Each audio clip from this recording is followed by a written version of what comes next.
Welcome to the Living the Dream podcast with Curveball. If you believe, you can achieve.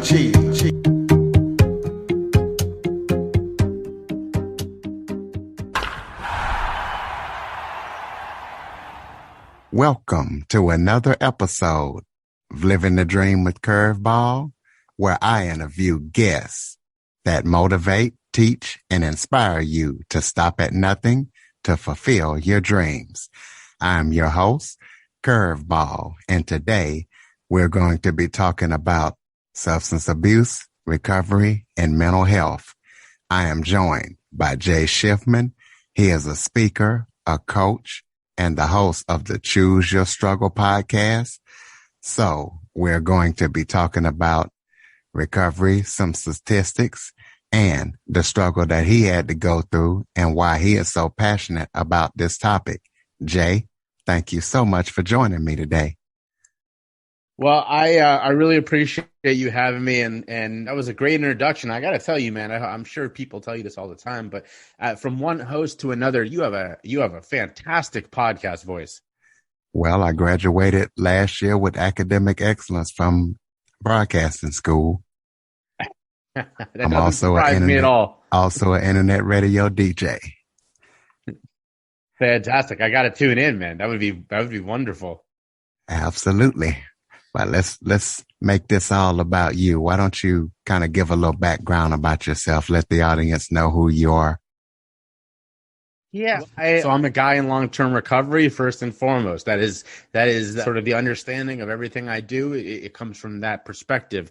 Is I've been there, I've come back, and I make sure that I never forget it. There's of course a moving past it that happens, but I guess being grounded in that experience and being tethered to understanding of what people are going through is really what allows me to do all that I do now and keep a distance, but at the same time still have a little foot in there saying, I know where you are. I've been there myself, and trust me, you can get beyond this too. Speaking of being there, you definitely have been there, because in your bio, you talk about how you survived 2 suicides and 1 overdose. So why don't you kind of walk people through what you mean when you say you've been there? Yeah, well, so the brief version of my story is that I was misdiagnosed with an issue of mental health in my preteens or in my teens after a diagnosis of ADHD.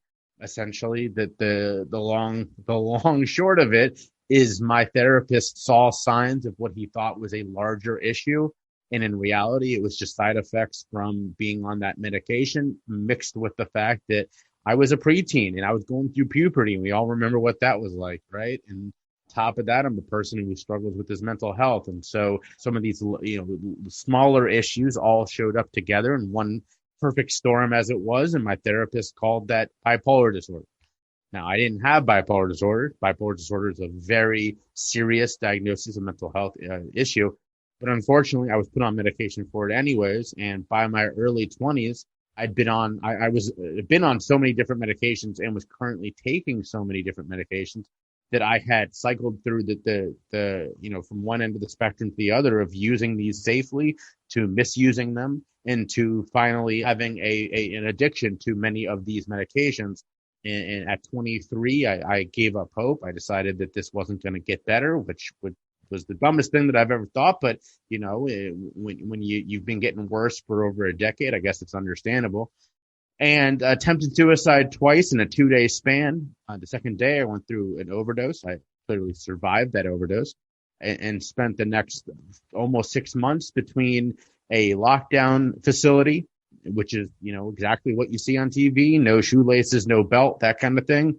And finally, a long-term care facility, what we would have called mental institution 50 years ago. And it was there that I got to know people with bipolar, people who really were struggling with that. And I said, that doesn't look like what I'm going through. And then I met people who were struggling with substance misuse and with addiction. And I said, that I recognize, that looks familiar. And so I pledged to get off all these medications and In the spring of 2010, after 4 months of step down detox, which is a very trying experience of detox, that's what I did. And for the first time in over a decade, I had nothing in my system. Well, I have a two-part question for you. The first part is, how often do you think in mental health that these professionals misdiagnose people? And the second part is, explain your step down detox program. So if anybody is thinking about doing it or may need it, they can understand what you mean when you say it's trying. Both wonderful questions. The first one is something that I talk about a lot, and misdiagnosis is a part of any medical interaction, right? Because they're doctors, they're humans, they make mistakes. Now, what's scary is that perfect example. I love to use this example. My aunt recently went through a fight with cancer. She's doing much better now, but for every step of the way, she got second, third, fourth, fifth opinions. That's common when it comes to our physical health. We always get at least a second opinion. It's just standard practice. Now, when it comes to mental health, that is not standard practice. In fact, it's very rare. My story is not unique. There are people who go through what I went through all the time. And it's partly because we just don't get a second opinion when it comes to our mental health. And that's very startling, especially in a situation like mine, where my therapist literally diagnosed me with, the mental health equivalent of cancer. Bipolar disorder is a very serious issue. And we believed him right off the bat. No questions asked.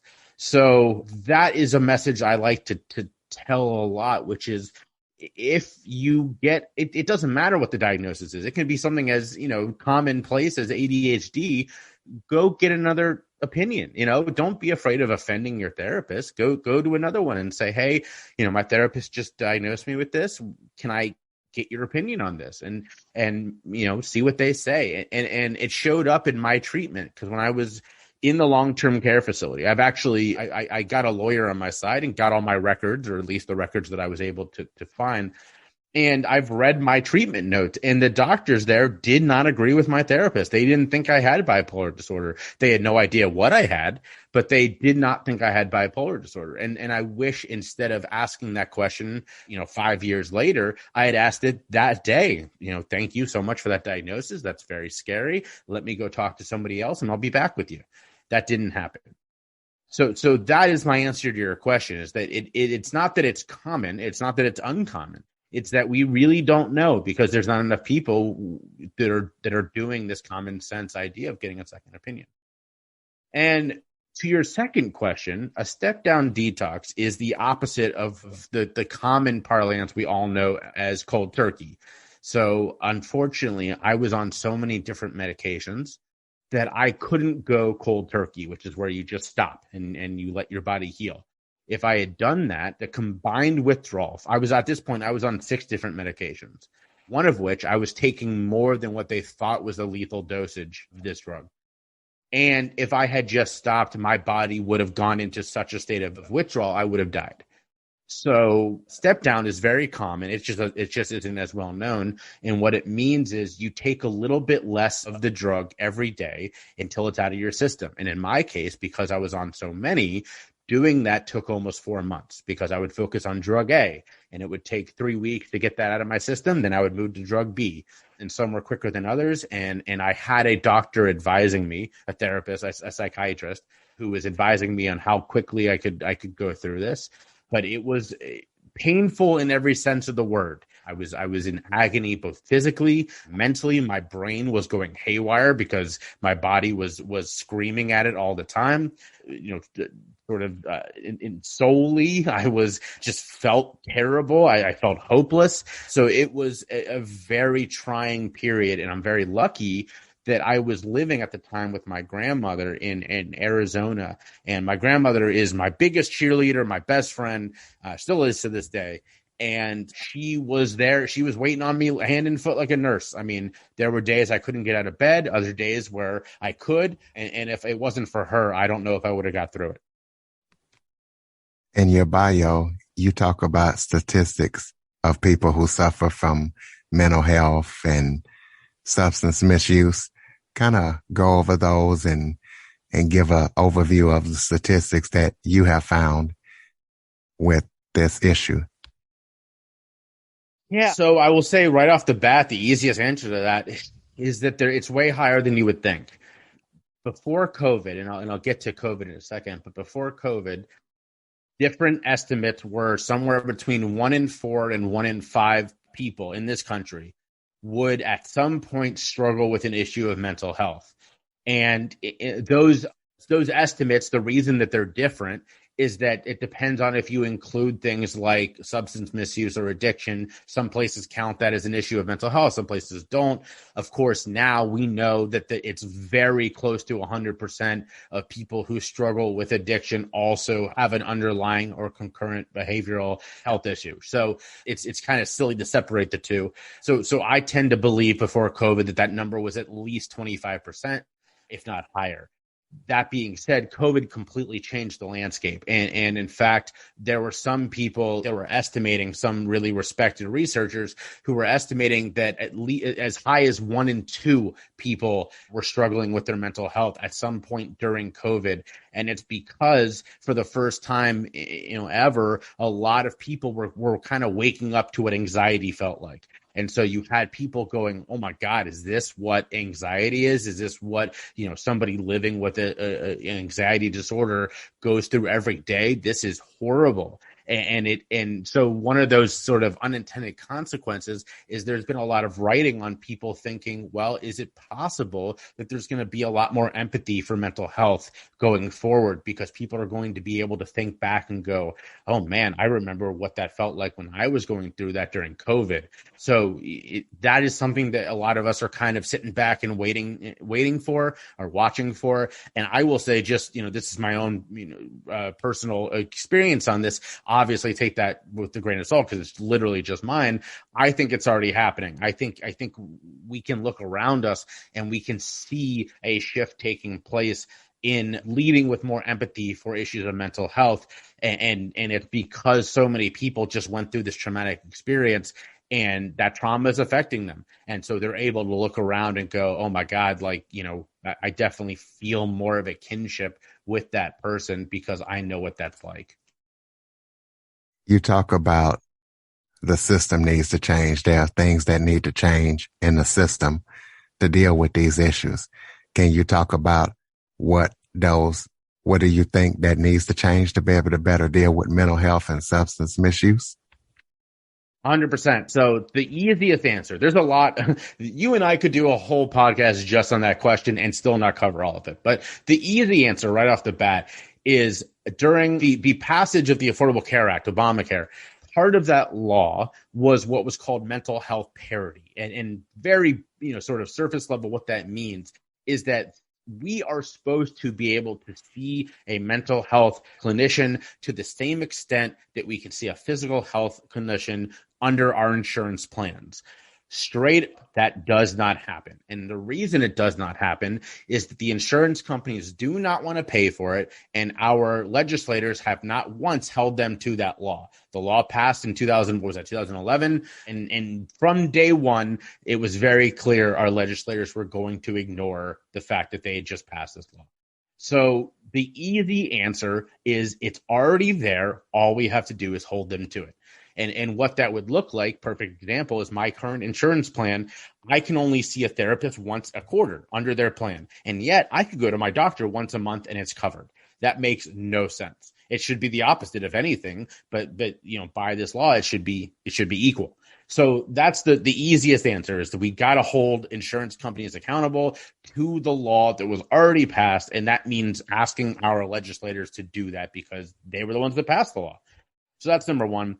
Number two is the treatment system. This is more focusing on substance misuse and addiction. The treatment system is just flat out broken. And there's a lot of different theories as to why that happened. There's a lot of different ideas about how to fix it. But everyone agrees, or those of us who do this work, all agree the system is broken. And it's broken for a couple different ways. Number one, most of the places do not take insurance at all, just no insurance. If they do, it runs out very quickly. And again, that's more on the insurance, but the system is okay with that because that means that you're paying out of pocket, and that's going to be more money for them anyways. So number one is the cost. The average treatment center can cost around $30,000 a month, which is just ridiculous. Number two, most of these places do not use scientifically proven treatment methods. And that would be shocking if that was anything else. Can you imagine a cancer doctor who was like, we're not going to do chemo? And you know what? If you believe we should do chemo, that's fine. We just don't do that here. That's basically where we are with treatment. In fact, 80% of treatment centers in this country do not use the medical system for their treatment. They do only AA style 12-step treatment. Now, there is nothing wrong with AA. There's nothing wrong with 12-step style treatment.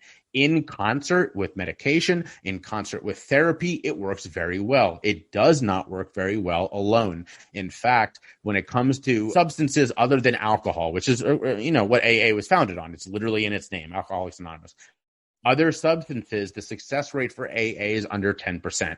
In fact, the last time that anyone did a study on this, they found it to be roughly 8% of people who used AA to get off of something other than alcohol succeeded in staying in recovery. That is abysmal, and yet that's what 80% of our treatment centers use, which is just ridiculous. So those are the two very surface level. And when I say that the system needs to change, I mean overhaul, right? And we got to get a better insurance plan in this country. And I think that kind of means moving away from our current, privatized insurance. And then we have to overhaul the treatment system. And a lot of people, the ones that I subscribe to, at least the ones that I follow, are saying the way to do that is by rolling it back into the healthcare system altogether. Why are treatments separate? Why is it that you can't go to a doctor and get information on treatment? It doesn't make any sense for it to be a separate industry. It should be part of our medical system.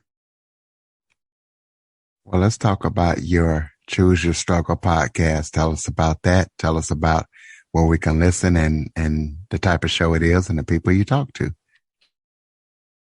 Well, I started the podcast in January of 2020, and I did so because I was looking around and reading the writing on the wall, and it became very clear as eventually happened that it was going to be a struggle to do what I normally do in the year 2020. And that is, my background is in public speaking. That's sort of my bread and butter. And in fact, in early March, when the NBA canceled it, we all remember that as being the real, like, oh my God, this COVID thing is really, going to get crazy. I lost 5 speaking engagements in 2 days. And I was like, oh my God, like this year is going to be really tough. But before that, I started, looking around and going, how can I still have an impact when this year is as shut down as it looks like it's going to be? And right before that, my best friend, who's a comedian in Chicago by the name of Spark Tabor, he started a podcast. And I had literally said the week before he started his podcast to a coaching client, I said, man, I will never start a podcast. This was a client who was like, you'd be really good at this. You should do this. I was like, man, I'm just not going to do that. Like, that's not going to happen. Podcast based in Chicago, like I said. And I was like, dude, I love you. You've been my best friend since 7th grade. If you can do this, I can do this. And so I started my podcast with who I thought were doing incredible work. These were people that work in these industries. In some cases are people that I know, advocates in the systems and stuff like that. And so I then I got feedback from a listener who said, no offense, man, but as a white guy, if you're talking about substance misuse and recovery without talking about the way this country treats drug users, and talking about drug policy, that's kind of a white privilege for you. And it really took me aback at first. And then I went, wow, you are so right. And what was so interesting about that is that I'm a person, I've been arrested for paraphernalia and possession back, this is almost 20 years ago. And I've seen firsthand from working with people struggling through addiction, what this country does to those who use drugs, who struggle with substance misuse and recovery. And yet I had overlooked this fact that you cannot talk about this without talking about drug use and policy. And so I added that to my podcast as well. And it was after that it really started to take off. I started bringing in people like, representatives of Drug Policy Alliance and the Brookings Institute in DC, incredible, motivating and inspirational people around these issues. The real big name, I guess the highest high of last season, which ended in November, was I brought in Katie Hill, she's a former Congress member who went through a very traumatic experience while in Congress. We talked about that. And so the season ended on a really high note. Everything was going great. And I re-kicked it off in January for season 2. And it's been fantastic. I'm so thankful for all my listeners, so thankful for all the people who continue wanting to talk. I get to talk to some really, really inspiring people that I've looked up to for years are now suddenly knocking on my door saying, hey, I would love to come on your podcast and get the word out. That's really, it makes me super happy that I have been able to work hard enough and really spend the time on this thing, that these people that I look up to are now looking at me as a guy that they wanted to do this work with. And, I am humble about that. I'm grateful for that. And I definitely am not in any way, saying that this is, like, as high as I want this thing to go. But at the same time, I always want to make sure that I'm grounded enough to keep talking to the people that make me excited, which are the everyday people who are struggling with these issues. Well, I definitely want to congratulate you on your success. Do you have any projects or any upcoming speaking engagements or anything else that people need to know about that you're working on?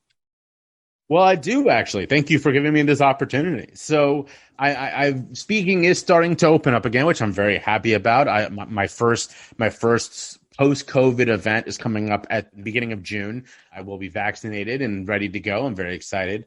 But the one, so I guess to finish that thought, if people are looking for someone to talk about issues of mental health, substance misuse and recovery, or drug use and policy, and that includes the history of the drug war in this country, which is something I'm very excited to talk about, hit me up. I would love to talk to you. I've talked to groups as small as, people's living rooms all the way up to, multiple hundreds, 1,000 people in a conference hall. So very excited to educate and have vulnerable conversations around those issues. I do currently host 2 events besides my podcast. One is called Rock Bottom Storytellers. It is once a quarter live event online in which 4 people tell their rock bottom story in a vulnerable way. That event is meant to, really help end the stigma around these issues and build empathy around struggle and help normalize just talking about struggle. So that's number 1. And the other one is called A Day in the Life. It's a storytelling event that I do online as well. This one's one-on-one. It's me introducing somebody who has a fantastic story. They then tell that story. And by the way, this is a story I haven't heard yet. That's part of the joy of this, is that I'm reacting the same way that the audience is. And then I come back at the end and interview them about this story, ask them the questions that just sort of come up to my mind about it, and we chat for another 10 to 15 minutes that way. So those are a lot of fun. They're both online right now, although it's my dream in the post-COVID world to bring them to a stage. But for the moment, at least, you can find them at my Facebook page, they're on Facebook, they're on Twitter, and they're on YouTube. Just go to my website, jayshifman.com, and go to the links there, and you can subscribe to whatever you want to subscribe to. Follow me wherever you want to follow me, and you'll catch those events. Perfect. You just got my next question to give out your contact info. So do you have any final thoughts before we close it out for the audience? Well, number 1, I appreciate you having me. I will always talk about these issues. They're that important to me as someone who's been there. But I make sure that I say the same message whenever I speak. Number 1, as I always said, always get a second opinion. I that's sort of my own personal pet peeve because I didn't do that as a teenager. But it's just a common sense thing that we overlook when it comes to mental health. But number 2, and most importantly, and I really mean that, most importantly, always reach out, whether you're someone who is struggling and you feel like there's nobody that wants to be there for you, or the opposite. If there's somebody in your life who you're worried about, the answer is always reach out. Don't be afraid to have a hard conversation. And I always offer this up whenever I'm interviewed, whenever I speak. If you're hearing this and you say, well, that's well and good, but there's nobody in my life that would listen to me. Number one, again, take it from a guy who also thought that and attempted suicide twice. I can't tell you how many people reached out to me afterwards. Like, I'm kind of angry at you that you wouldn't talk to me, you know? So that's number one. But number two, I always offer this. If you truly believe that there's nobody in your life who wants to listen to you, reach out to me. Again, find me at my website, jayshifman.com. Those of us who do this work, we have a saying, and that is we'd rather spend 2 hours listening to you today than 2 hours at your funeral tomorrow. And I mean that. I've had people reach out to me through TikTok. Every social media that you can imagine, people have reached out to me. People have called me. People have emailed, text, whatever. Reach out and even if you just say hi, listen, I get it. I've been there. I will know how to respond. We'll have a conversation. Ladies and gentlemen, Jay Shifman, jayshifman.com. Website will be in the show notes. Please be sure to follow, rate, review, and share after listening. For more information on the Living the Dream podcast, visit www.djcurveball.com. Until next time, stay focused on living the dream.